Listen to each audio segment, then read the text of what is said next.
Well, good morning, everybody, and good afternoon, everybody, and wherever you are in the world, welcome to our show. It's called McDuff Lives. I'm John O'Loughlin, and it's Tuesday morning, the first day of June, and as the song says, June is busting out all over.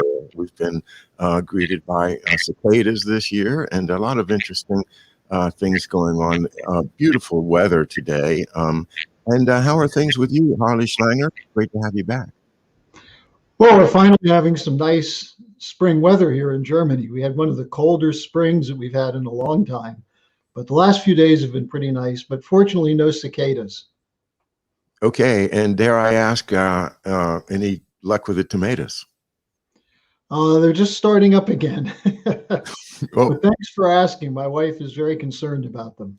I'm sure they'll do fine, Um, well, it's been 2 weeks, a lot's gone on, and I have had my head buried in trying to write this narrative about my dad. So I've been pretty much ignoring the news. Not that I have a lot of, I don't watch it much anyway, because frankly, I feel like there's so much psyops going on all the time, and whatever you watch, if it's mainstream news, that you're more likely to get misled than to actually learn anything true. That's just my opinion. Maybe I'll just leave it open for you to go take it from there. Well, I think even people who are well-meaning who watch the news get diverted and get set off on tangents and side issues. And, here we have an incredible situation in the Middle East and Southwest Asia, where it looks like finally Bibi Netanyahu may be brought down. And very few people in the United States know much about it because the media doesn't really cover it very well. We've got a summit coming up in 2 weeks now between Putin and Biden. No one knows exactly what the hell Biden's going to do. Is he going to go in and call Putin a killer? Is he going to go in and say, well, let's set up a real conversation? But what we do know, and I think this is important, is that virtually every time in recent years there's been a summit, there's been some kind of false flag or hyped story designed to disrupt it. You remember the Duma chemical weapons story, a couple of times when there were going to be meetings with Putin that got sidetracked. When Xi Jinping was in Mar-a-Lago having chocolate cake, there was a bombing launched by the United States. So now we have the whole story of Belarus. They're still hyping the Ukraine story. So you have ongoing operations that are being run. And then you have the thing that just come out in the last few days. And I'd like to really just issue a warning to people about this one. The story about the Wuhan lab leak and the fact that this proves, according to Fox News and the Wall Street Journal, that the Chinese covered up what they actually knew, that 3 of their lab technicians got COVID in November, and they covered it up until January. Let's just step back for a second and ask, where's the story coming from?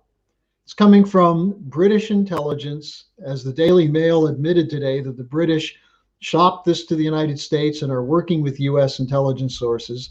Secondly, the Wall Street Journal reporter is a guy who was for 23 years or 32 years, a New York Times reporter. He's the one who broke the story of Saddam's weapons of mass destruction in 2002. I have his name here somewhere.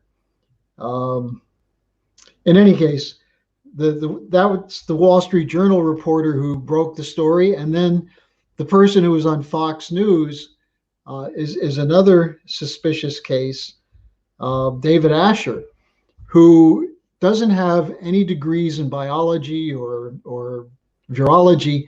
He has a PhD in international relations from, guess where? Oxford University. And he works with the Center for New American Security, which is the Victoria Nuland, Robert Kagan neocon think tank.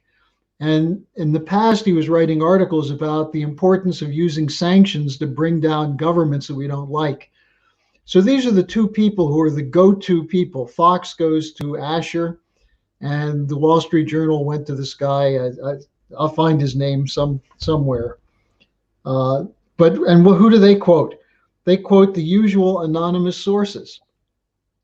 And again, this is the kind of diversion that gets people whipped up, because now what they're saying is this proves that Pompeo was right. This guy Asher, by the way, was the head of Pompeo's team to look into the Wuhan flu. So I'm just cautioning people, before you jump in it with both feet and say, aha, we found the smoking gun, check out the sources first and see what they're doing. So I think this is just sort of a background, John, as to what we can expect over the next 2 weeks leading up to the Putin-Biden summit. Well, I couldn't agree more with the spin doctors that you've described at Fox, and the idea of Pompeo's narrative being the one that's going to drive the people of the Republican Party. Actually, I found the name. It's Michael Gordon, is the Wall Street Journal reporter, 32 years at the New York Times. He wrote the story that Dick Cheney cited in 2002 on Saddam's weapons. Dick Cheney said, this is one of the most excellent investigative reporters on the planet. So this is the guy that is now being cited as the definitive source on the so-called Wuhan lab leak. Now, I'm not saying that there may not have been a leak from the lab. We don't know. We still don't really know whether it comes from a natural jump, or was it something that was built in the lab. But to all of a sudden jump and say, aha, we've been lied to all along. And whether people like Fauci are lying or not, I'm not really sure that we know yet. We can certainly suspect, because he's gone all over the place and some of the things he said. But this is one of those things where people say, gotcha, and they start to believe a narrative based on the desire to have that narrative be true, an anti-China narrative, as opposed to actually having the research. And I'll mention one other thing on this. It's beginning to be the case that the Xinjiang Uyghur suppression narrative is starting to fall apart. There's been a lot of work done on this to show where it came from and who's been citing it. The Muslim Association in Xinjiang province reports that there are more mosques there per capita than there are in many parts of the world, that the Muslim population is generally happy, it's growing, its standard of living is improving, and that some of the people who were put into these job training programs were being recruited by terrorists. Some of them came from Syria and Iraq, where they were trained by Al-Qaeda. And that actually brings me to the other story I almost forgot, the Belarus story. Protasevich, the guy who was on the plane that was brought down. Now, John, I'm sure you remember in 2013 when they thought they caught Edward Snowden on a plane, and it turned out they had the president of Bolivia, Evo Morales.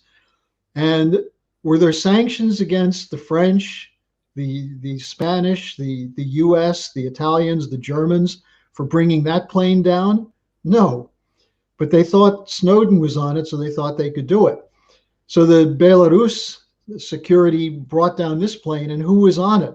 This guy, Roman Protasevich, who in 2014 was embedded in the Azov Battalion in Ukraine, was actually on the front lines when the Azov Battalion was lobbing missiles into Donbass. There are pictures of him in a military uniform with the unit, the Azov Battalion. And then he comes to the United States, and who picks him up? The Radio Free Europe, the successor to that, and the Agency for International Development, which is now headed by none other than Samantha Power. And so this is another regime change provocation. And whether I wouldn't argue that it's legitimate to bring down planes, but the fact of the matter is that this is not some honest probing reporter, but a guy who was working with neo-Nazis in Ukraine who were shelling and killing ethnic Russians in the Donbass region. And this is who we're supposed to be imposing sanctions on Belarus and Russia to defend. So again, it's going to be a busy couple of weeks leading up to the summit. Okay. Well, I want to get back to your comments on the COVID investigation / non-investigation.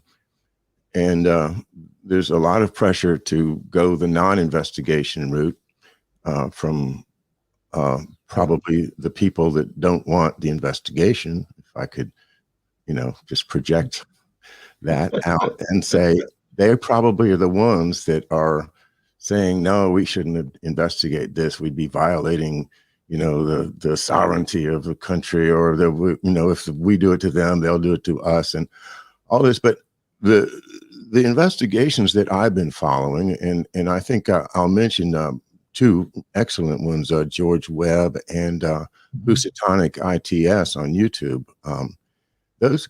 Those and many others have been following the scientific aspect of it with the genomic, using CRISPR technology to manipulate the genes so that they might get the MERS bundle and stick it into the coronavirus bundle. And this kind of research apparently is being done. And then they take it, or they've already done this thing called gain of function. And when they do this, they're intentionally increasing the virulence and the deadliness of these viruses. And so I think this is a case that is so important to the world that we need, if I can just offer my own very strong feelings on it, that we need to proceed with this wherever it leads, and not worry about the geopolitical aspect of it, but to get back to health, to the issue of how can we be sure that something else is not on the shelf somewhere. And yes, the question of a lab leak is maybe the answer and maybe not. We don't know. But at least it gets the public to the point where they're willing to confront the idea that there are labs that are doing this research, that are creating these super bugs or super viruses, to be more precise, and that we need to shine a light on that and to make people aware that this kind of stuff, accidentally or intentionally, could cause a pandemic far worse than what we're seeing right now. So I just had to speak up when you say it might be a lab leak. I don't know. We don't know. It's been a year and a half, and I think it's time to demand answers. Well, as George pointed out, and as people like Scott Ritter and others have pointed out, a lot of this kind of work is being done in the United States. Yeah. With Dietrich. Well, and so the idea that the Chinese are nefarious for doing this is part of what goes on with biological and chemical warfare. Now, I would say that I completely agree with you, John, that this is something that should be investigated. The question is, where do you find an honest investigator? Where do you go beyond the intelligence, the so-called anonymous sources, to people who you can trust? And I think this is the biggest casualty of the last 20 years of journalism, that especially the mainstream media in the United States is quick to jump to the conclusion they want, and then they piece together the so-called evidence that leads to that conclusion. That's not an honest investigation.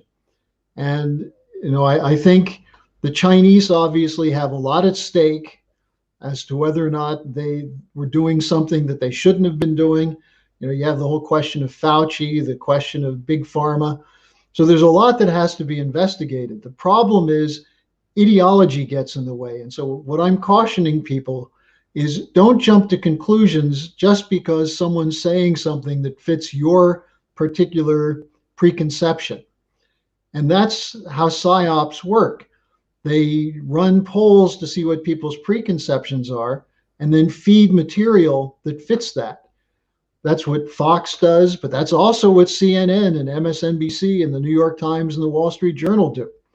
And so I just find it somewhat interesting that a guy who is known as the person who did the original story credited by Dick Cheney, exposing Iraq's weapons, so-called nuclear weapons, And also, by the way, you know who he collaborated with on that story was Sir Richard Dearloffe, the head of MI6, who drafted the initial report that was used by Colin Powell. Dearloffe, in March of 2020, said, "We know it's the Chinese who developed a bioweapon." So, you put these things together and you see that there are people with vested interests in getting out a certain story. And that's why I'm saying don't trust them. Let's see if we can find anyone who's an honest investigator who can get in there and find out what's going on. Yes, and I think that can be done if there's willingness to do it. The science is the science. The tests are, like what's his name, Roger Bacon said. You perform, you gather the necessary objects, you perform the necessary experience, you collect the data, and the results are obvious. This is a method. This is for the scientific method and the great brains of the world to figure out. Yeah. This can be solved if they open the records and open their. And I don't mean they in the terms of China. I'm talking about Eco Health Alliance. I'm talking about a certain British person named Peter Daszak, Daszak. Yeah. These folks have some accounting to do. And I think that they need to be, kind of really in the focus. But, I don't think you'll find any more honest investigators than Mark and George. And also Paul Cottrell has been mentioned here in the chat room. And Paul is a fantastic investigator, too. He's been following the genomic stuff of this from the beginning. Paul Cottrell is on YouTube. So there's some people out there that are working hard. A guy named Billy Bosticson on Twitter is really worth a look. He has a huge collection of scientists all around the world that are working with him in a project that he calls Drastic, Drastic. And it's opaque to me. I can't follow the science. I'm just not a scientist, but I can tell you, these people are real scientists. They're using the right language, and they are talking back and forth. And once we have the data, the results will be obvious, I think. It'd be interesting if Putin and Biden in their talks could come up with a plan for Russian scientists and American scientists to work with Chinese scientists to actually do something that would be honest. But you just mentioned something interesting on the question of science.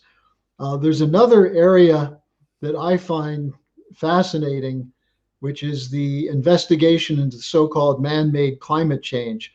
There are now 800 Italian climate scientists who have signed a letter which says, the headline is, "There is no climate emergency."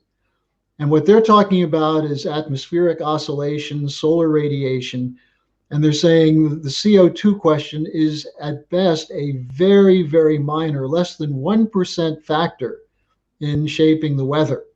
And so they besides issuing the statement, they issued a challenge. They said, we're willing to debate at a university campus in Italy, anyone you choose, we're willing to have a debate to take up the whole question of CO2 and so-called man-made climate change. They put this out 4 months ago. And last weekend, they had the first of these so-called debates. The only problem is no one who argues that CO2 is causing global warming would show up and debate them, because the people who argue that there's man-made climate change say the science is settled, but it's not settled. It hasn't been settled. And what they presented at this meeting in Italy on Saturday was the failure of the climate models that are used by the COP26, the Paris Climate Summit, and so on, the hockey stick temperature model. All of these things showed that they're all fallacious. They're all fabrications. They all start with the conclusion they want and then put in the data to reach that. So, again, this question of where does ideology and politics stop and science begin? And it would be useful if facts were allowed to speak for themselves. But, the argument coming out now is that, well, you have your facts and I have my facts. That's not science. That's called the rules-based order. Whoever has the power is the one that determines what the rules are. And this is so important because the idea of the rules-based order has taken over what used to be the principles of international law. And when you see Blinken running around the world saying Russia's violating the rules-based order, China, Iran, Venezuela, all of these countries are violating the rules-based order, no one in the media says, well, who's making these rules? Because the rules that Blinken is enforcing are rules that correspond to the international financial community's set of ideas, that no government should do certain things, such as produce a carbon footprint. Well, how do we even know that that has a factor? What the Federal Reserve is now doing is they have a climate accounting office, which is determining who's lending money to companies that are involved that don't have a net zero carbon base. And therefore, they're cutting off funding of companies that don't comply with this. MI6 announced they're going to set up a global climate police to make sure that countries abide by these rules. And Mark Carney, the former head of the Bank of England, announced last week that the African countries that agree to carbon offsets, that is, they'll sell their right to carbon production to other countries. Carney said this is a great deal because it's a way the Africans can make money. It just means they can't develop. Well, that's the goal of British colonialism for the last 150 years, to prevent development in the poorer parts of the world. And here's where you see the hypocrisy. If it's true that carbon and carbon dioxide is the problem, why would you allow companies to continue, that are in rich countries, continue to pour out a carbon footprint by paying a pittance to other countries to not develop? So this whole debate is riddled with this kind of hypocrisy and irony. So this is what I think you've had some of my associates on who have been talking about the Green New Deal and just poking holes in the whole argument. But it's really about who controls global finance and a reduction of population in the poorer parts of the world that's in line with Henry Kissinger's National Security Study Memo 200 from 1975, the Project 2030, all of these other things which say we must cut back on economic development. I haven't heard much from the UN lately. But I was thinking about that before the show because I've been considering the World Health Organization in connection with the World Economic Forum. And I went and did a double search with Klaus Schwab and the World Health Organization. And of course, that's all directs you to his book, The Great Reset, COVID-19. So if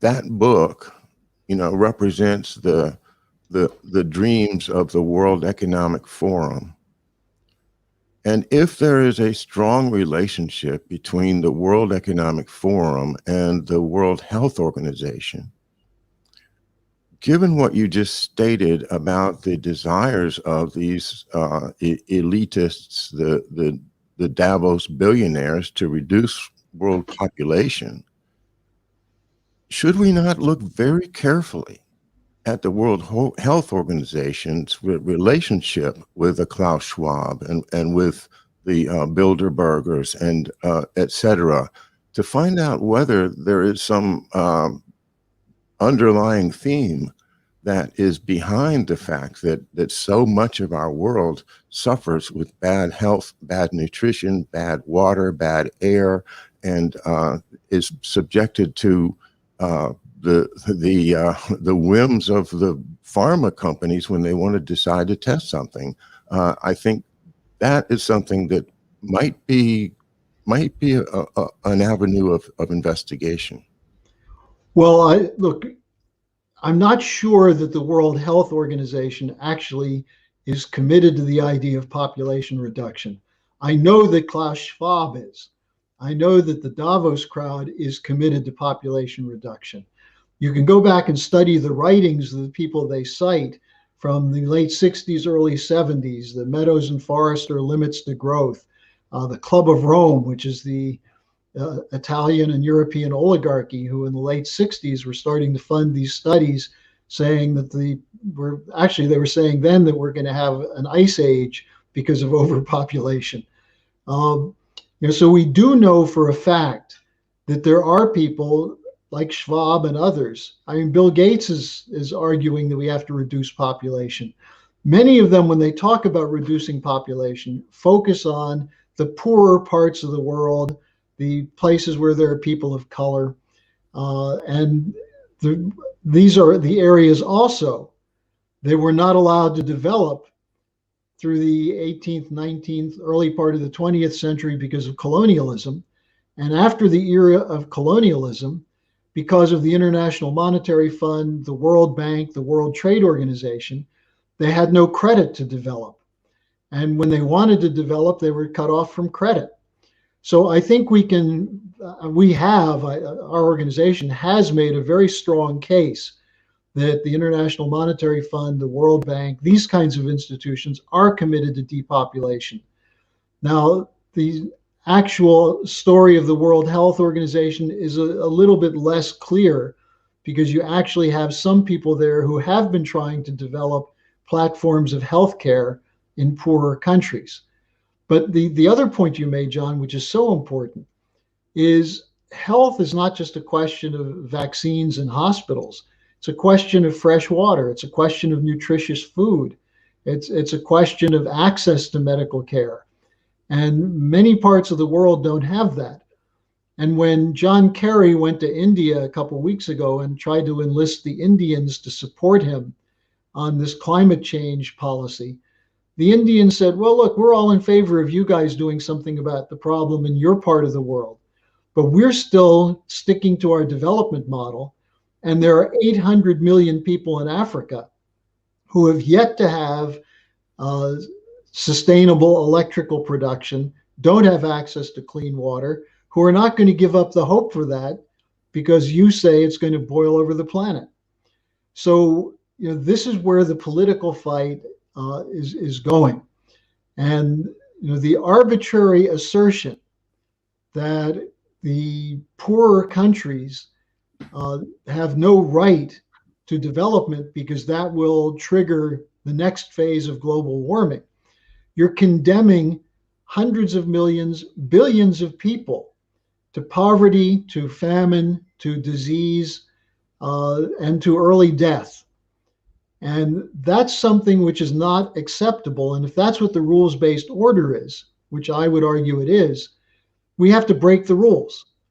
And this, in fact, goes back to the whole story of your father and the Kennedy administration, because one of the people who was trying to break those rules was John Kennedy, who was a very strong opponent of the continuation of the colonial order, either under direct colonial supervision by countries of Europe, or in the post-colonial period, having the banks and the various agencies supervising so-called development, determining whether countries have a right to build a power plant or not.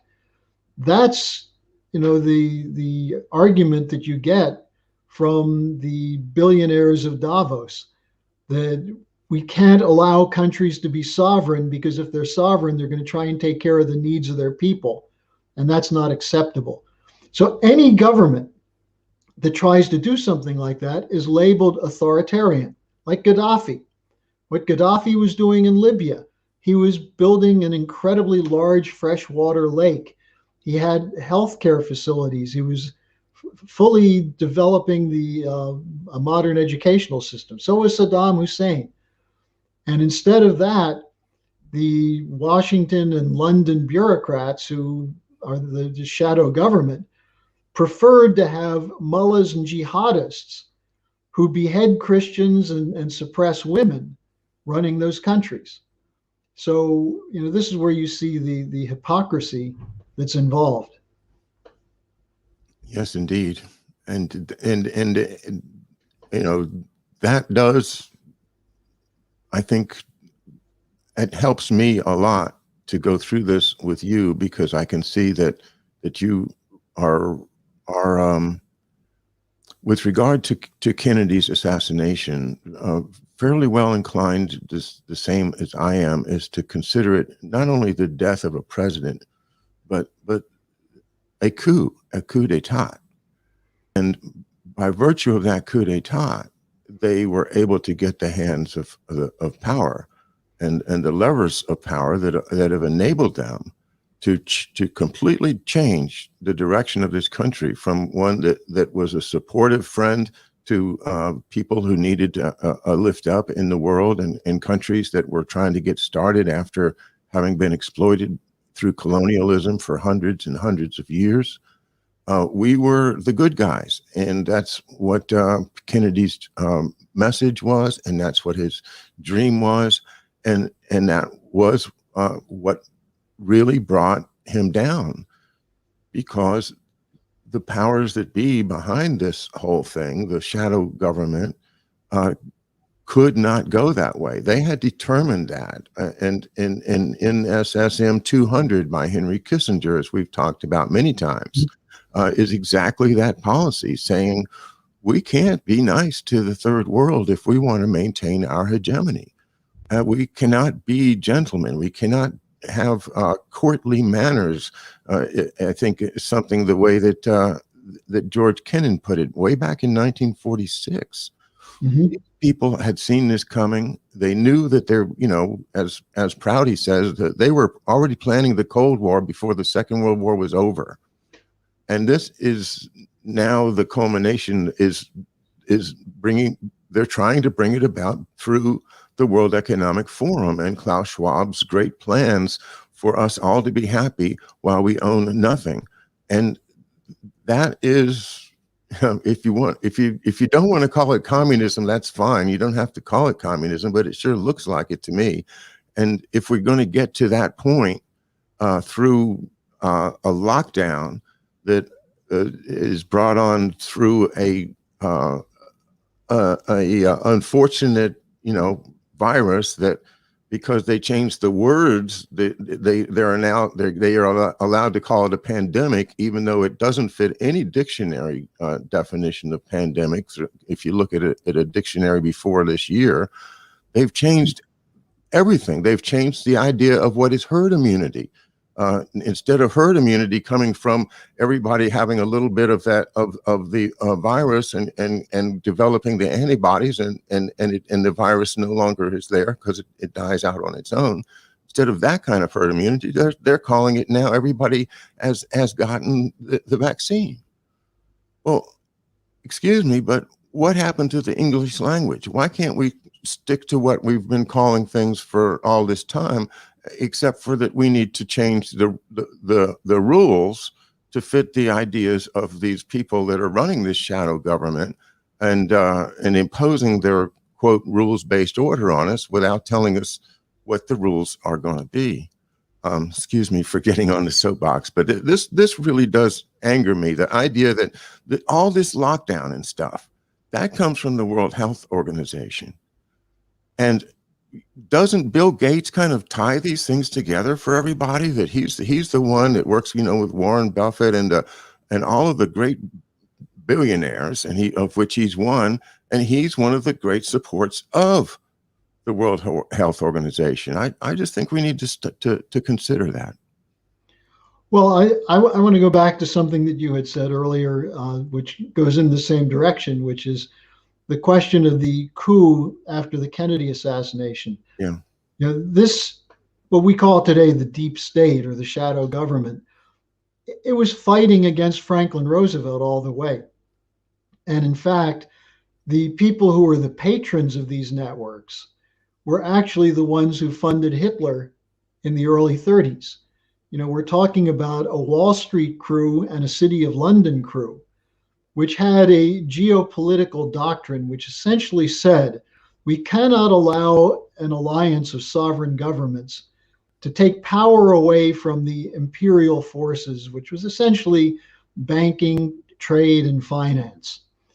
And so you had groups in London around the Fabian Society, which was supposedly a left side of it. Then you had the Imperial faction, you had Leo Amory, you had a whole crowd of people who, despite whether they were left or right, had an agreement, which is that you need to support governments that are weak. You need to redraw boundaries so that nations can't be strong, use religion, use ethnicity, use tribal loyalties to create constant tension, to make it necessary that an outside force has to be there to mediate or control.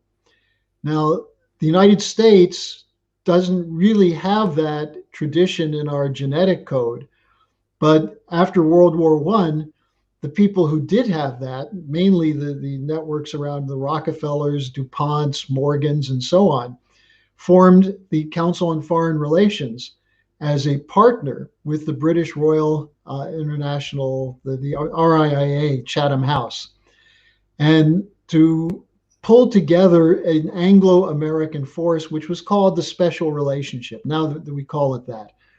And these were the people who were trying to undermine what Franklin Roosevelt was doing, both in fighting the Depression, but then again in the wartime policy, where Roosevelt said, after the war, we're not going to have British colonialism or French colonialism. And Churchill said, oh, yes, we are. And when Franklin Roosevelt died, Churchill personally intervened on Harry Truman in Fulton, Missouri, with this Iron Curtain speech, but more importantly, in reshaping the US intelligence community on the model of British intelligence. And you had American patriots who fought that. And many of those American patriots were people who fought in World War II, while the bankers and lawyers were the ones pulling the strings. And so you had a real understanding of the fight between a patriotic faction and a globalist financial group of bloodsuckers. And it was in the 50s where Eisenhower was being pulled in all different directions, that toward the end of his term, his second term, he realized what he was up against when he coined the term military-industrial complex. And Kennedy, as a World War II veteran, was one of those who basically concluded, we didn't spill our blood in the war for the sake of these globalist corporations. They weren't called globalists then, but they were corporate cartels. And the actual term that they used in US intelligence during World War II was synarchy, which is a French word, which is essentially corporate trusts that support left and right-wing destabilizations for the sake of controlling governments. And this is what the US intelligence community was worried about after the war. And instead of fighting it, these trusts took over policy after Kennedy's assassination. And that's really the legacy that we're fighting today. And this is something that's used by QAnon to say, well, the people who are pro-Kennedy are now the ones who are fighting back. Well, this is not something that's a big secret or a secret conspiracy. There are people who are rediscovering what the American historic tradition is of a nation that's committed to an idea of a general welfare, a national mission for a country that's sovereign, but doesn't use that sovereignty to control and oppress other nations, but to encourage sovereign governments in those other nations. What the rules-based order types do, the Pompeos and the Blinkens, is say, we know better what you should do than you do. And if you don't do it, we'll coup you. We'll do a regime change.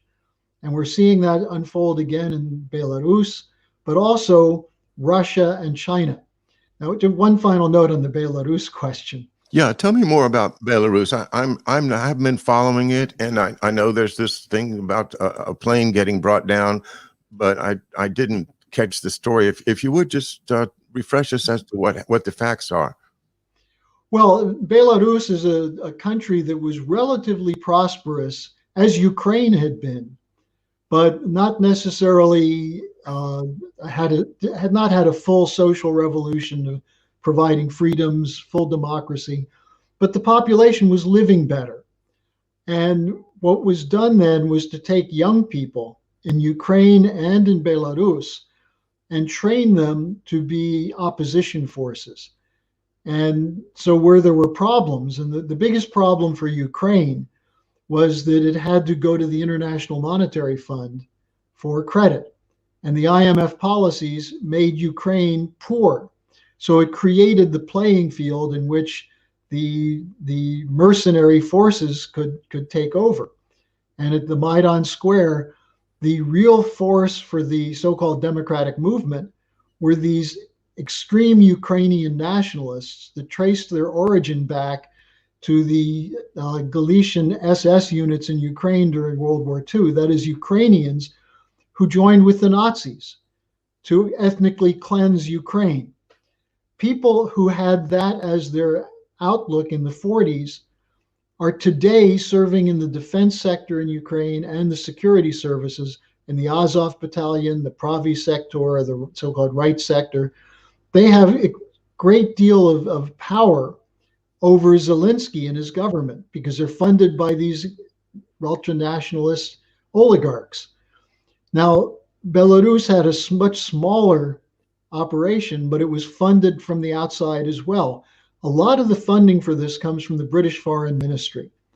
And it's through agencies such as the BBC, which trains so-called young journalists. What does it train them to do? To run coups. And so you have this guy, Protasevich, this young Belarusian, who in his early 20s in 2014 went to Ukraine and joined the pro-Nazi group, the Azov Battalion, after Maidan Square, after the coup. He was embedded in their units as they were shelling and killing people in the Donbas region of eastern Ukraine. That was his training. He went back to Belarus, then came to the United States, where the State Department and what used to be called Radio Free Europe sponsored his blogger operation to create a so-called democratic voice in Belarus. Now, if you think these are really democratic forces, all you have to do is look at Ukraine after the coup. Did Ukraine suddenly become a democracy? No, the standard of living continued to drop because the government went totally into the International Monetary Fund policy. And they had very little credit, and the standard of living has continued to drop in Ukraine. Now, the same thing would happen in Belarus, and here's where you see the interesting thing. Ursula von der Leyen, who is the president of the European Commission, sort of the EU coordinating body, offered 3 billion euros to the so-called opposition forces in Belarus to help them if they can carry out a regime change against the government. And so, once again, you have an attempt to overturn what's a marginally pro-Russian regime. Yanukovych in Ukraine was marginally pro-Russian. He was trying to balance between Russia and the West. Lukashenko in Belarus is much more oriented toward Russia. But what is the goal of the regime changers? They want Ukraine and Belarus in NATO. They want NATO forces on every single inch of the border with Russia, and then infiltrate into Russia so-called democracy activists like Navalny. Now, if you look at Navalny's past, he was a hardcore right-wing Russian nationalist who called Muslims cockroaches, who was talking about eliminating the foreign identities in some parts of Russia. And Navalny was asking the British consulate in Moscow through one of his top operatives for $20 million a month to run these operations against Russia. So what's the ultimate goal of this Belarus-Ukrainian situation? It's regime change in Russia. And why do they dislike Russia so much? Why do they dislike China so much? You can disagree with some of the policies of Putin, Xi Jinping. I don't agree with everything they do. But what I do agree with is that they believe in the right of their sovereignty. And one of the main issues is not allowing Western predatory capitalists of the sort that took over during the Yeltsin years, Bill Browder and people like that, who looted Russia and led to a demographic collapse. The Chinese fear the same thing.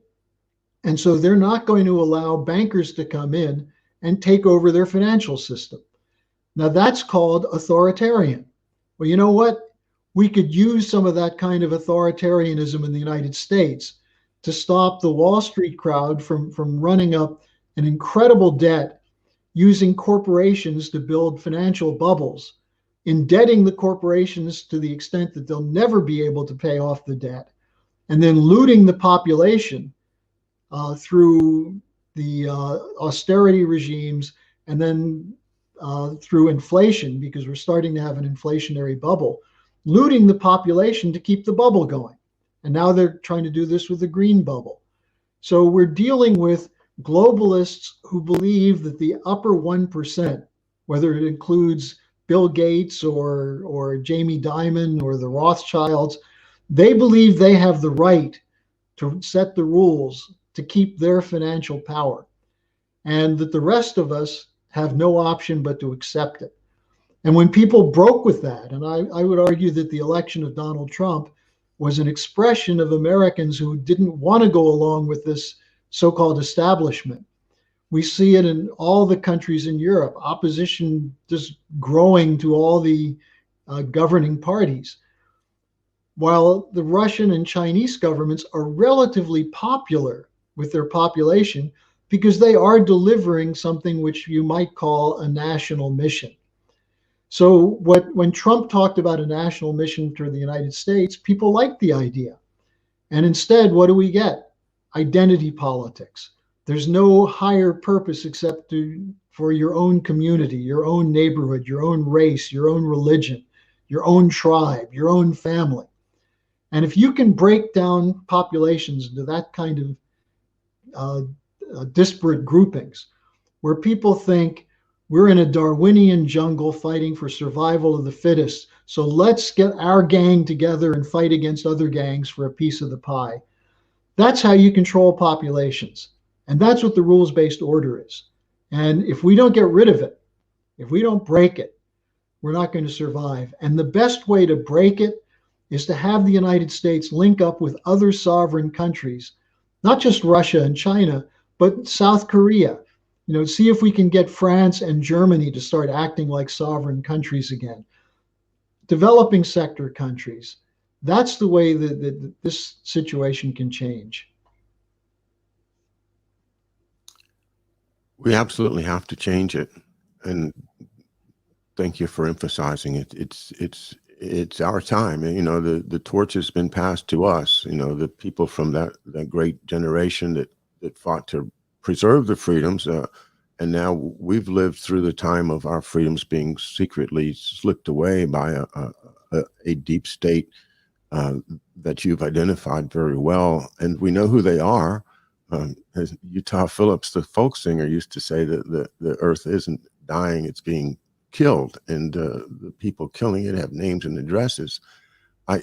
That's an old quote from back in the 80s or 90s, and some people have kind of recognized it in a general way that the malaise of the world is being brought about. And I think it was Daniel Burke the other night was talking about young people who feel that there's no hope anywhere. Look at the future we're leaving young people. Look at the future we're leaving. Right. The idea that there's not only no national mission, but the best you can hope for is to be left alone with your social media and create a phony identity, something that you're happy with, as opposed to the sense of being a creator, being someone who can build something that will leave the world better for your having been here. That's what LaRouche always talked about. And I found this so refreshing when I was a college student trying to figure out what to do.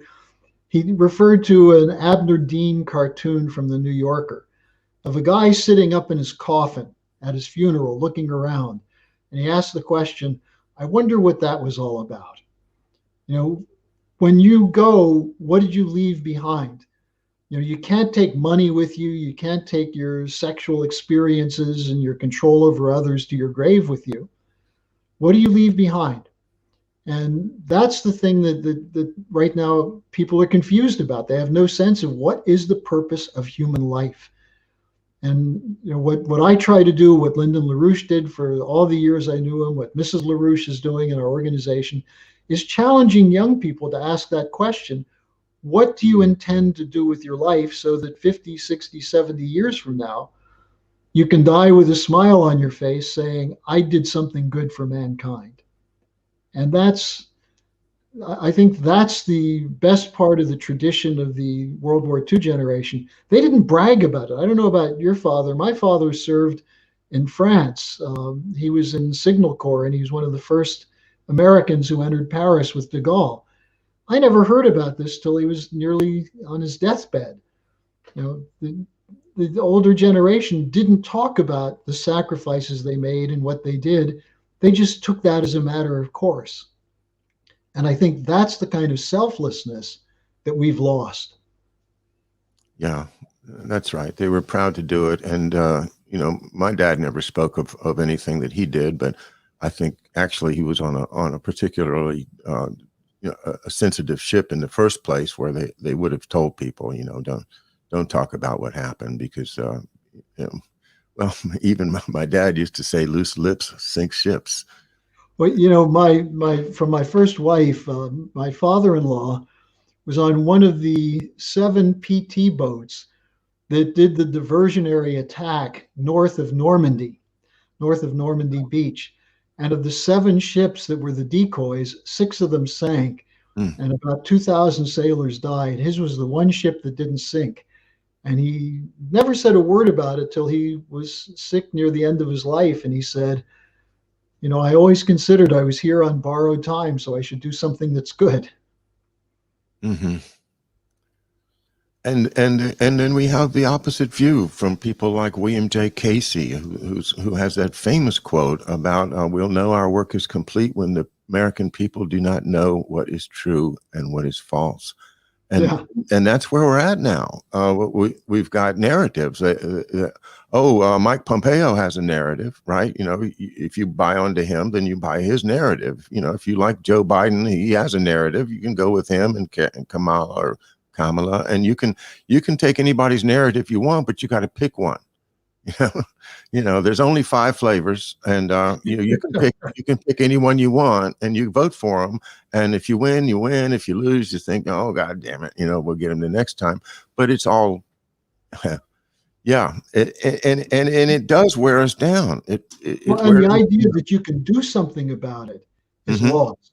At best, you have 1 vote, or you give a little bit of money.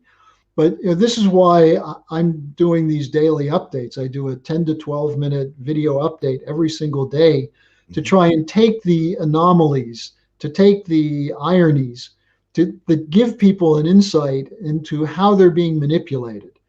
Because, it doesn't, even if you know a lot, just telling people what you know doesn't do anything. You've got to inspire in others a desire to use their own mind to do that. And so I do an update every day. If people are interested in it, it's on the LaRouche Organization website. And if you send me an email, I'll send you a link for free. I do an article a week. I do 5 days a week. I do these updates. And you can reach me through my personal email, HarleySch@gmail.com. That's HarleySch@gmail.com. I see Andy's putting it up on the screen. Harley, what a pleasure and a privilege to talk to you. And it's been a very interesting discussion this morning for me. I think we opened up a lot of areas that we hadn't spoken about before, and I'm delighted to keep doing so as we continue our talks. Look forward to talking to you soon, and I will send you that material I told you about. Great. I'm looking forward to looking at it. All right, everyone, have a great afternoon. And don't forget to tune in to the Neighborhood News Roadshow at 12:05 in just a few minutes. Thanks, everybody.